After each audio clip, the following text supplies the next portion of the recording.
안녕하십니까. 갈보리 채플 사역자 학교 강의에 오신 여러분을 환영합니다. 지금 강의는 조직신학의 과목입니다. 조직신학은 1, 2로 나누어서 7, 8가지 분야에 있는 내용들을 2개로 나누어서 공부를 합니다. 그래서 조직신학 1에서는 신론과 성경론과 그리스도론과 인간론 또는 구원론을 다루도록 합니다. 그래서 그 중에 중요한 교리적 이슈들을 각 분야에서 몇 개씩을 우리가 좀 뽑아서 또는 몇 개씩의 중요한 이슈들을 다루고 있습니다. 그래서 지금은 성경론 분야에 속한 중요한 이슈들을 다루고 있습니다. 오늘은 성경의 모성에 관한 내용으로 2번째 시간에 해당되겠습니다.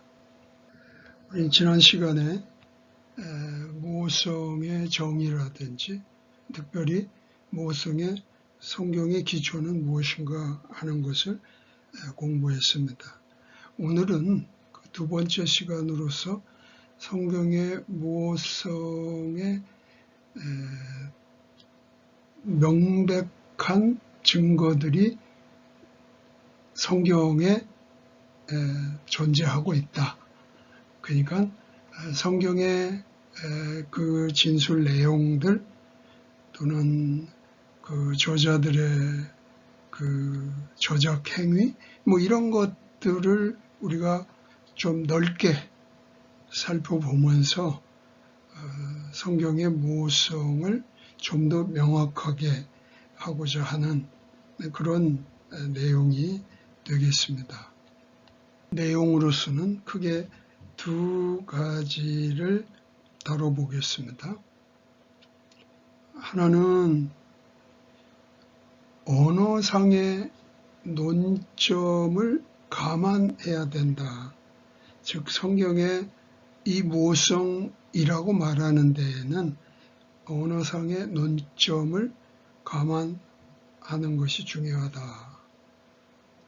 그리고 2번째 그 내용으로서는 외견상 모순으로 보인다고 그것이 모성을 부정할 수 있는 것은 아니다. 그러니까 그 외견상으로 보이는 것조차도 외견상으로 모순되어 보이는 것조차도 우리는 충분히 모성에 합당한 어떤 이유를 가지고 있다. 그런 이야기가 되겠습니다.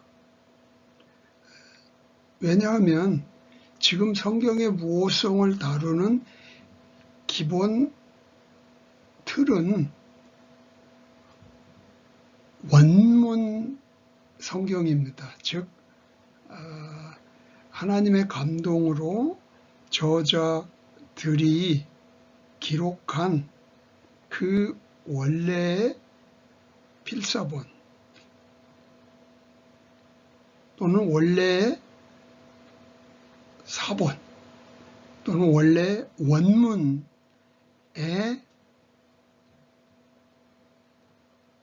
그 기반을 두고 있습니다.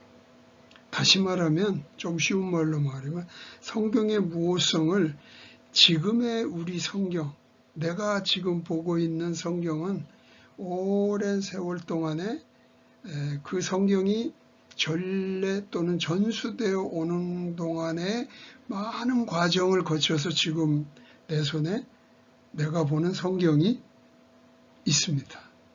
그 과정에서 성경이라고 흔히 말해온 어떤 사본들과 원본이 다른 부분이 있을 수 있습니다. 그래서 그런 과정에서 발생된 그 어떤 문제들은 이 무호성에 있어서 충분히 감안하고 이해를 해야 된다. 그래서 물론 우리는 하나님의 감동으로 원저자가 기록한 원본을 우리는 아직 발견하지 못했습니다. 어떤 파편적으로 어떤 것은 훨씬 후대에 그 원본에서 가깝게 쓰여진 필사된 어떤 사본을 우리는 발견했을 뿐입니다.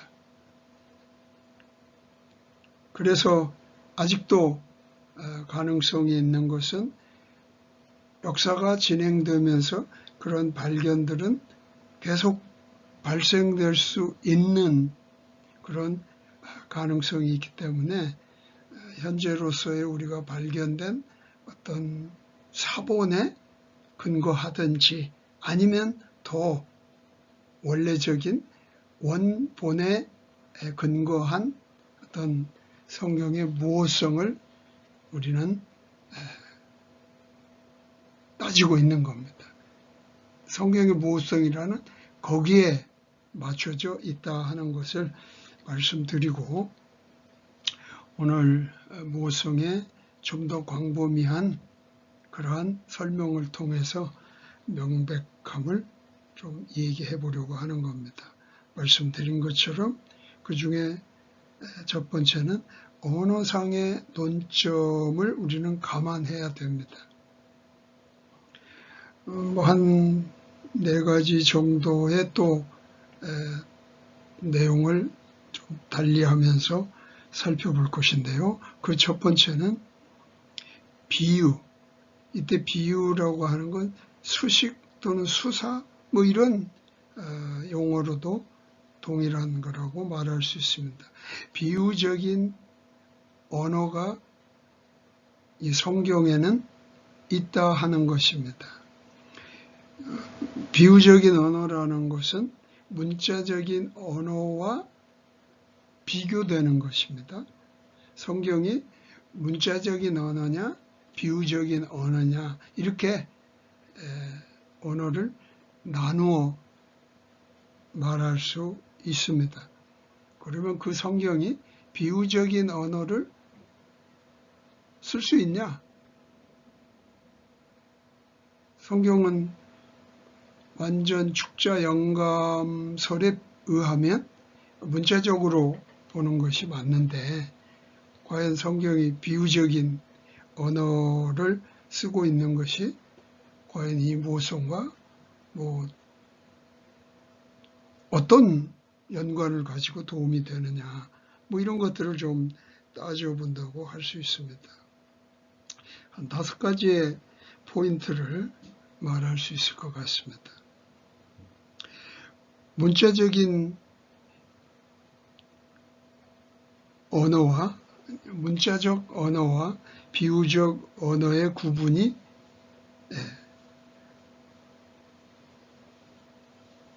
감안됩니다. 그러니까 성경을 우리가 보면 문자적인 언어냐 비유적인 언어냐의 구분을 감안해야 된다는 것입니다. 물론 일반적으로는 문자적이지만 문맥이 요구할 때에는 비유적인 그런 언어를 금하지 않는다 하는 것입니다. 당연히 우리가 쉽게 예를 들 수 아니 쉽게 머리에 떠오르는 것은 복음서회 같은 경우는 예수님이 비유를 통해서 말씀하시는 것들이 당장 등장을 하고 있습니다. 문자적인 언어와 비유적인 언어의 구분이 필요하고 일반적으로 문자적으로 쓰여 있는 것이지만 문맥이 요구할 때는 비유적인 언어를 쓴다는 것을 알아야 되는 겁니다. 그 다음에 세 번째는 강조를 위해서 비유적인 언어를 쓴다고 하는 것. 그것은 그 비유적인 언어가 원래 말하고자 하는 저자의 문자적인 고안을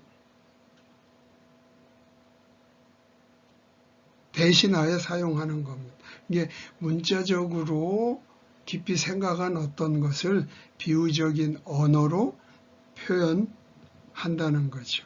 그래서 그 비유적인 그 내용 안에는 문자적인 그 고안이 들어있다고 볼 수 있는 거죠. 그리고 또 네 번째 우리가 생각할 수 있는 것은 진리는 비유적인 것으로도 비유적인 언어로도 의사소통을 할 수 있다는 겁니다. 진리를 말할 때 비유적인 그런 언어를 통하여도 의사소통한다 하는 겁니다. 다섯 번째는 무엇성을 충족시킨다는 것이 성경 기록을 직역해야만 한다는 것을 의미하지는 않습니다. 성경 내용을 직접 비교하면서 두 번째 그 내용을 한번 보도록 하겠습니다. 그러니까 구약 성경의 내용을 신약 성경의 저자가 인용할 때 굳이 그것을 꼭 같은 그런 단어로 이거를 표현해서 반복하려고 하지 않는다는 거죠. 그래서 비교할 성경 구절은 하박국서 2장 말씀하고 히브리서 10장 말씀하고를 비교해 보도록 하겠습니다. 먼저 하박국서 2장 3절 4절 말씀을 읽어보겠습니다. 그 환상 계시는 여전히 정한 때를 위한 것이나 그 끝에 이르러서는 그것이 말할 것이요 거짓말하지 아니하리라. 비록 그것이 더딜지라도 그것을 기다리라. 그것이 반드시 올 터이므로 그것이 지체하지 아니하리라. 보라, 위로 높여진 자의 혼은 그 사람 속에서 곧바르지 아니하나 오직 의인은 자기 믿음으로 살리라. 이 말씀을 보시면 맨 마지막 부분인데요. 오직 의인은 자기 믿음으로 살리라. 이렇게 하박국서에는 표현되어 있습니다. 이거를 히브리서 저자가 10장에서 이렇게 그 말씀을 인용하여 표현해 두었습니다.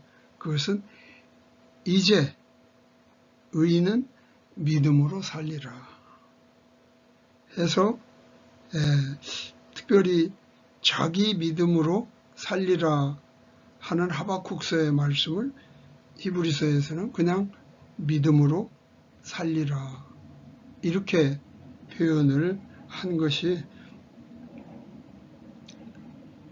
뭐 다르다고 말할 수 있겠지만 다름이 아니라 신약성경 저자는 그거를 자기의 표현으로 이 말씀을 히브리서에는 이렇게 표현을 했다. 그래서 굳이 구약 성경에 있는 걸 그냥 문자적 단어 하나를 그대로 가져와 써야 되겠다는 그런 의지를 가지고 있지 않은 것처럼 보인다는 그런 이야기입니다. 인용할 때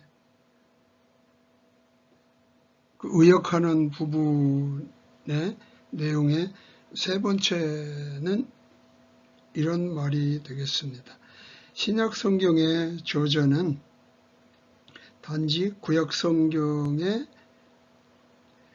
본문을 해석하고 있을 수도 있다는 겁니다. 예, 신약 성경 저자가 구약 성경의 그 본문을 해석하여 기록을 표현이 좀 다르게나 아니면 뭔가 덧붙여지거나 뭔가 단어가 빠지기도 한 어떤 그런 부분들이 발생된다는 거죠. 이런 정도는 그게 모순이라 보일지라도 굳이 그것을 무호성의 모순이 된다고 그렇게 볼 수 없는 것이죠. 네 번째는 번역은 항상 다른 변이를 산출할 수 있을 개연성이 있습니다. 우리가 번역이라 말하면 언어에서 언어로 바꾸는 것이거든요. 때는 그 언어를 다른 언어가 바르게 표현할 수 없을 수도 있습니다. 또는 그 언어의 특성이 감안되어서 어떤 표현들이 발생할 수도 있습니다. 그래서 그런 변이가 산출될 가능성을 감안한다면 그런 것들이 무호성을 저해하는 또는 무호성을 무시하는 어떤 그런 일은 아니라 하는 것이죠. 다섯 번째 내용은 이렇습니다. 성령의 역할로 말미암아서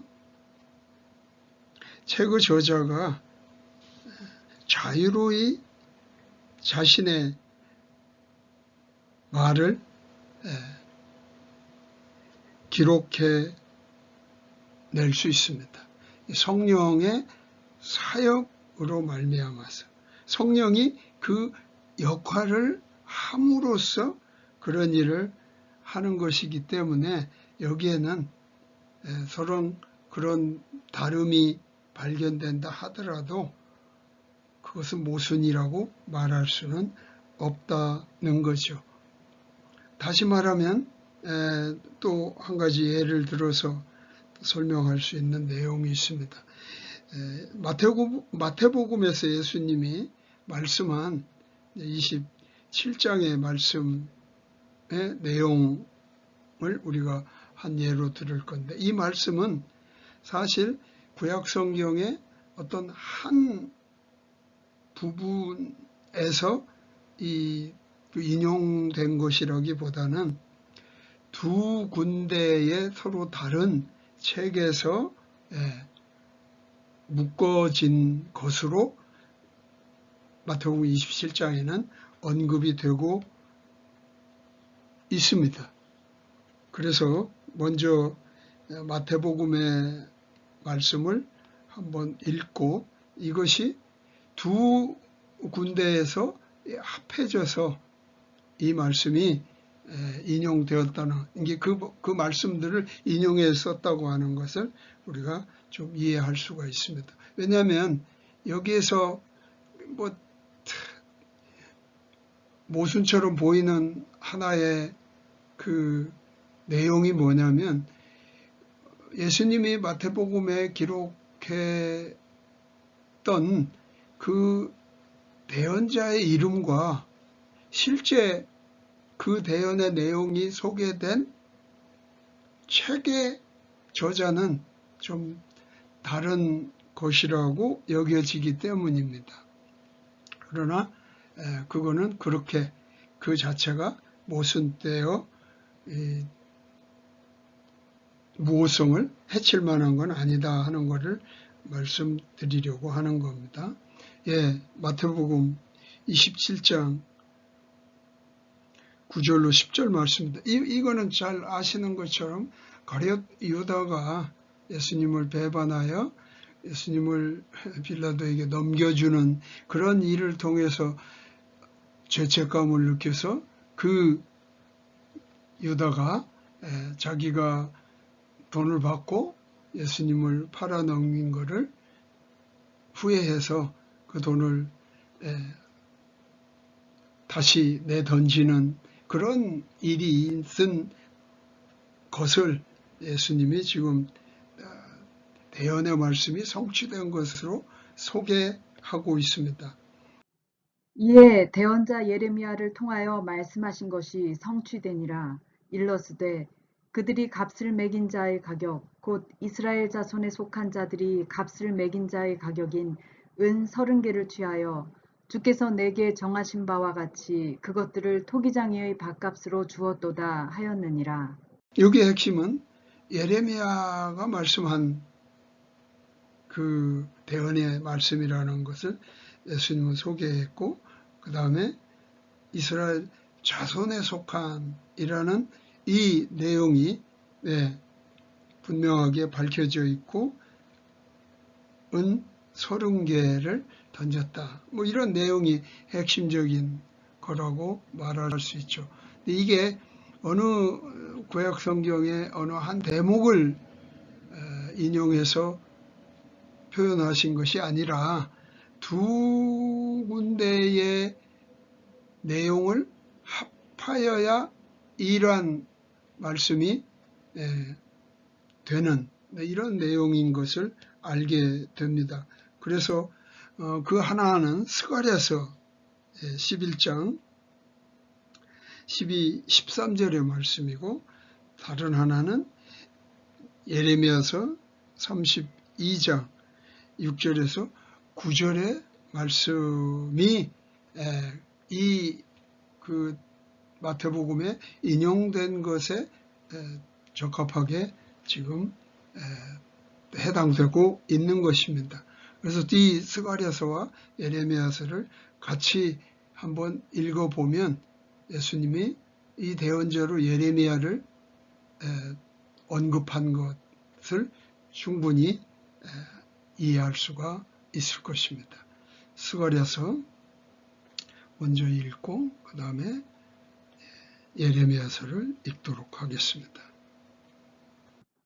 내가 그들에게 이르되 너희가 좋게 여기거든 내 값을 내게 주고 그렇지 아니하거든 그만두라 하매 이에 그들이 은 30개를 달아 내 값으로 삼으니라.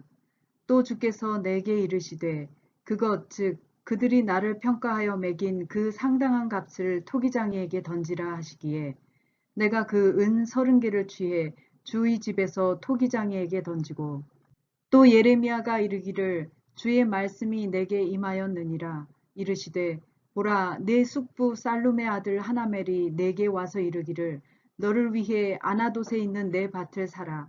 그것을 사서 물을 권리가 내게 있느니라 하리라 하시더니 내 숙부의 아들 하나멜의 밭 곧 아나돗에 있는 밭을 사면서 그에게 돈으로 은 17세겔을 달아주고